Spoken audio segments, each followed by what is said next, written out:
The question, should I use one file or multiple files for a multi-part project, seems straightforward, but in FreeCAD the answer is more complex. FreeCAD supports multiple modeling paradigms, each with its own implications for project structure. We have the part design workflow, which is a feature-based workflow.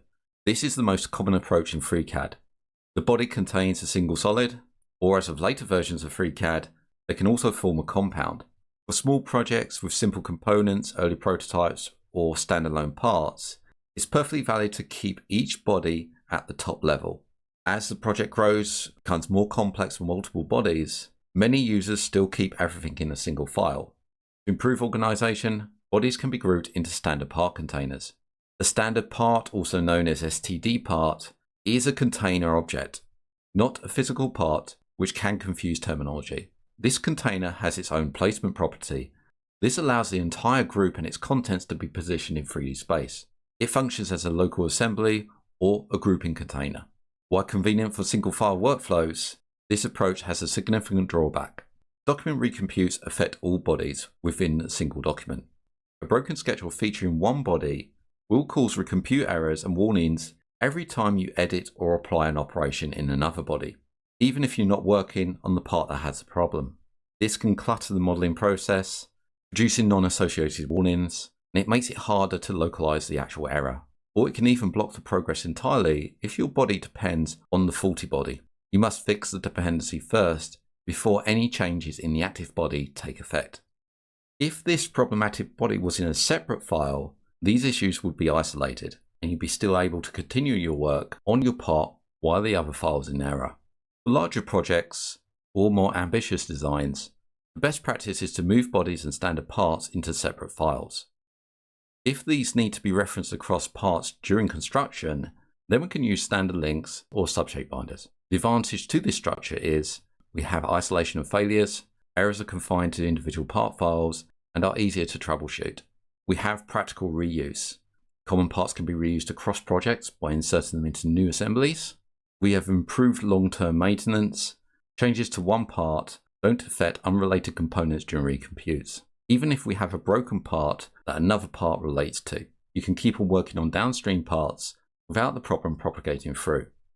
When we look at the part workbench, which uses a constructive solid geometry-based workflow, it follows a different philosophy. There is no body concept. You start with a sketch or a geometric primitive, i.e. a cube, a cylinder, or a cone, and combine them using Boolean operations. Even though the modeling method differs, the structural recommendations remain the same. Small projects keep everything in a single file. Large projects use containers such as a standard part or even compounds. Reuse and scaling, move to multiple files and proper assemblies. Let's now look at two quick examples where we'll create multiple simple bodies in a single file which have a dependency in some way, i.e. through a SubShape binder. We will then practice the process to move these parts into a multi-document project, which can be harder than it first seems. We will maintain any dependencies across the files with links or SubShape binders. So let's first create a document. I'm going to save it. And we'll save the file as parts. We'll create a number of parts in this file. We'll create a VarSet with two parameters, inner of 25mm, we'll add that, and outer of 50mm. Add that one, and we'll close. The VarSet resides in the parts, and we have the parameters. Let's create our first part. We're coming out to the body and creating a new body. We'll rename the body, right click, rename. This is going to be part A. These are high level parts. Just to demonstrate the process, we'll create a new sketch along the XY plane, simple sketch, basically two circles, constrained coincident to the center, right click to cancel and add some dimensions to the inner circle and using the VarSet. So VarSet dot inner, okay that, okay again, and dimension the outer circle using the expression editor, VarSet, and if we don't get anything, we just delete the dot, add the dot again, and we get the outer. And hit OK. And OK once more. Fully constrained, let's close, take the sketch and pad it. We'll set this just to 2mm and OK. Very simple part connected up to the VarSet. Let's make sure nothing's selected and then create another body. This time let's rename it by the label in the data tab. And this one's going to be called Part B. Just another way to rename. We'll create a sketch along the XY plane. Let's come over to the model or the tree view and hide Part A. We'll just add a simple circle coincident to the center. Again, using the dimensioning tool. Dimension this using the expression editor. Go into the VarSet and we want the inner. And hit OK. OK once more. Come over to the tasks and hit close. We'll take the sketch and pad this by 50mm. Created two basic parts and let's show them. So they have a relation to each other by the VarSet. We haven't used any SubShape binders, so there's no relation to the positioning or pulling in geometry from the other body. We'll go through that in our next example. So let's say our project's grown and I want to start dividing out these parts into separate files. The trouble is we have a VarSet that's controlling both of them. Let's make sure this is saved. Let's start by creating a new document. Now when we create a new document, it appears in the tree view and we have the active document in bold. When you're creating part files and transferring parts to them from other projects, we must first save these. So save, and I'm going to put them into the same directory. Call this Part A. And I'm going to expand my parts document. I haven't clicked on it to enter it, I've just expanded it. If I take Part A and click and hold and drag that into the Part A document, it will transfer that part out of the project and into Part A. So it's moved that part.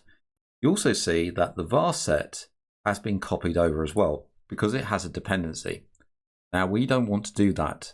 We want the single VarSet connecting to both parts, which will reside in different files. I'm going to come up and hit undo. And this time I'm going to click on Part A and hold down Control on the keyboard. Now if I click and hold Part A and hover over the Part A document, you see an icon with a plus. Now if I release Part A into that document, what's happened is the original Part A has stayed in the parts and we've got a copy in our new document. You notice the sketch is in error. If we hover over that, we see the error that the VarSet is not found. So it hasn't copied the dependencies. Now this is where we have to think about where the VarSet is going to sit. Is it going to sit in one of the part files or is it going to sit in its own document?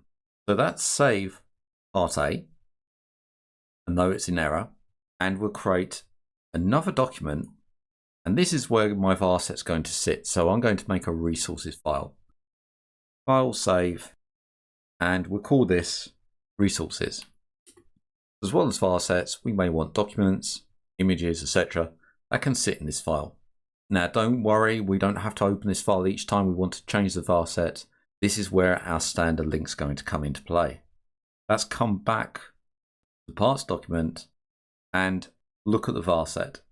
I'm going to hold down Control and drag the VarSet into the resources. So now when I look at the resources, I have the VarSet within, copy of the VarSet. Let's just save that, and now we'll concentrate on our Part A file that's in error. We need to open the Part A file. So at the moment we've got the parts as the active document, so you can see it down here. We double click on Part A, the sketch is in error, and I'm going to expand the resources document. We click once to the VarSet, the Part A is still active, that's important, and we use the make link. So now what we've got is a link to the VarSet, the same as when we did standard links for variant links in our previous lessons. We'll collapse the resources and concentrate on Part A. The sketch is still in error, and though it's saying all these need recompute, let's just refresh that. VarSet is fine. This is a link. If I click on the VarSets and look down to the left, it says the internal name is link. But if we look at the label, it says VarSet. When FreeCAD first creates an object, such as a body or a sketch, it will give it a name. Now, normally the name and the label will be set the same. You can change the label to whatever you want. With links, it's a bit different. As you can see, the name, the internal name, this is the one that you can't change, is called link. And the label itself is called VarSet. So it's kept the label the same as the linked object. If I go to my sketch and click on it, we can either double click on the sketch and look at the expressions by double clicking on them, coming into the expression editor, or if I close that, click on the sketch, come down to constraints, expand the constraints. Now I can see the expressions within, and we get a much clearer overview of what expressions we have. It's saying that this VarSet doesn't exist, and that's because it's attached to the internal name. So if I come into the expression editor, we can reference the label. So if I used 2 open and 2 closed chevrons around VarSet, this is now referencing the label rather than the internal name. You can see I've got 25 millimeters. Now, because this label is the actual VarSet link within the document, we've just set that to the link now. And we do the same with the other one. Let's come down to this one, click on the expression editor, and we use our double chevrons around VarSet, and we get the result and hit OK. If I click off now, everything has refreshed, and now we're linked to VarSet here.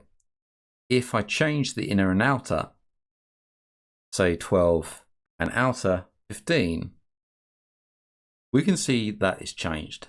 Now, if you didn't create the document and save it first before adding that link, when you change the parameters, no change would have taken effect. You would have to come up to the actual document itself and right click and mark to recompute, and then hit refresh. You must always save the base document first, then start adding your links for this to work. If you haven't done, then just save the document, close it, and then reopen it, and all should be okay. So we've just linked the VarSet from the resources through to part A. Let's repeat this with part B. This time, we're going to come into part B and look at the sketch in the pad. Just use a section view and also hide the other parts. So part A, let's get rid of that. So we've got the 25 millimeters on the expression with the internal name VarSet. Let's change the internal name here to use the double chevrons. You can see the result is 25 millimeters. Let's hit OK and OK again. So this is taking it from the original VarSet in the same file. So inside the parts file, taking it from the VarSet here. Let's just save that. Hit close. And now let's take part B and first create a new file and save it. So part B. Part B is active. Let's look at our parts. Find part B. Control, click and drag part B into the part B file. The VarSet will come with it. Now, if I delete this VarSet, because we've used the label name, everything should be fine. Let's expand out part B. And as we can see from the sketch and the constraints, we have the VarSet in chevrons. So we delete the VarSet, it will go into error. You can see sketch 001 relies on it. Hit yes. We get an error here. Let's take the VarSet from the resources, not the parts, which I nearly did then. Click on the VarSet and we create the standard link. Or we can hold down the Alt key on the keyboard, click and drag. Now when we hover over part B, we see we get a different icon. This is the link icon. If I release that into part B now, we get a link and you can see it's a linked object VarSet, and the error has fixed itself because we've used that chevron, that label, rather than the internal name. So if I save everything now, hit yes, and we can see we've got parts A, which needs saving as well. Save that. So that's tested now. We have a VarSet that's sitting in part A. We can see that the inner and outer are in green, so they're shared. So that's set the inner to 2 and the outer 23. So now when we look at part B, double click on that, we can see the VarSet needs refreshing. Let's hit recompute. And our VarSet now, the inner is 2 and the outer is 23. But it looks like part B hasn't updated. Let's just click on part B, right click and mark to recompute and hit refresh. We've got that recompute problem. I'm going to close all the parts, close all, and save. Got the files contain external properties. Let's hit yes and save them all. And we'll open part B and look at the VarSet. We can see the resources is automatically opened, which has got the VarSet in there. We change the VarSet. Let's set the inner to 10 and click off. And it's all working now. So closing that file down now allowed for the VarSet to work. If we look at the resources, the VarSet, the original one, we can see the updates have been pushed through to it. See those in green. Open part A. Again, the inner is 2. Let's change the inner 10. Click off. We'll look at part B. VarSet needs refreshing. We just hit refresh, and we can see it's all working.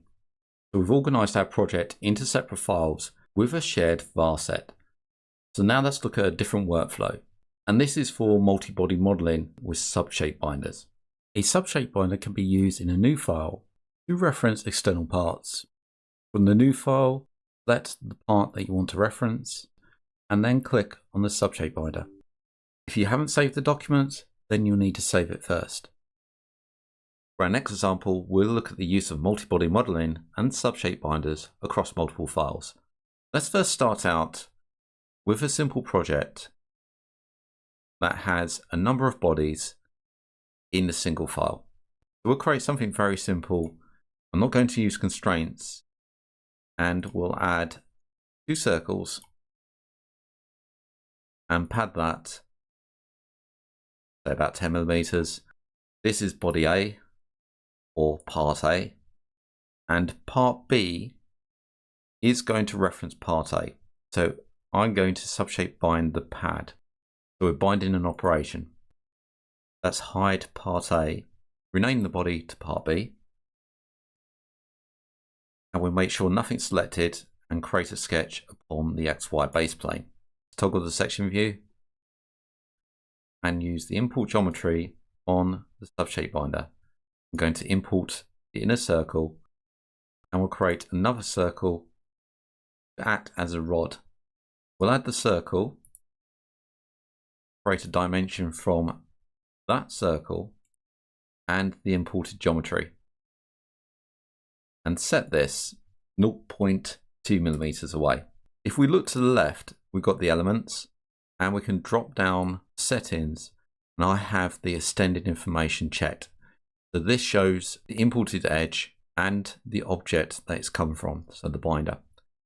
So with this model, I'll take that sketch and create a pad, let's say of 100 millimeters. What we have is a base, part A, and hide the binder. If the base changes, I'll change this sketch and change the internal circle, hit close, the rod will change in diameter as well, keeping 0.2 millimeters away from the edge.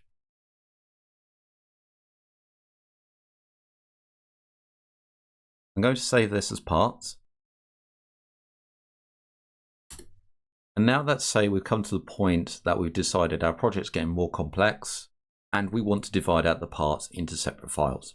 The trouble is that we've got a shape binder and not a link. Now shape binders can bind across files. So let's create our first file. This is going to be part A, so let's save it. Part A. And we'll look at the parts. Take part A. We can use the keyboard shortcuts or we can come up to edit, copy, and hit OK. And then come into part A and come up to edit and paste. It now sits in a separate file. Let's refresh that because it's showing it needs a recompute. That's sitting there. That was the easy one. Let's now create another file and save it. And we'll call this part B. As I span the parts and click on part B, come up to edit and copy again. There's going to be dependencies that come across as well. We can see the binder is there. Let's hit OK. We're in part B, it's bold, it's active. Come up to edit and come down to paste. Part A has come across because there's a dependency. We don't want part A. Click on part A and right click and delete. Saying there's a reference there that might break, which is the binder, which is fine. Hit yes. We can see that part B now, and though the binder is broken, we can still edit this. So if I take the top of this and create a sketch, let's place a circle in here and hit close, and we'll just pad that circle and hit OK. We can carry on with our modeling without worrying about the external error.